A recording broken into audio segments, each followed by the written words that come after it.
ইংরেজিতে টু এর পরে ডু ডাজ ডিড এর পরে ও যে কোনো মডাল এভি এর পরে ভার্বের বেস ফর্ম হয়।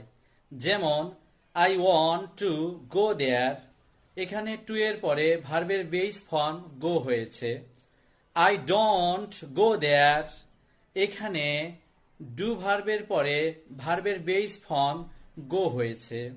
হি ডাজেন্ট হেল্প মি, এখানে ডাজ ভার্বের পরে ভার্বের বেস ফর্ম হেল্প হয়েছে।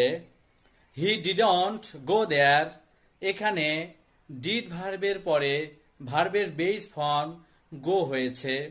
আই শুড গো দেয়ার, এখানে মডাল অক্সিলারি শুড ভার্বের পরে ভার্বের বেস ফর্ম গো হয়েছে।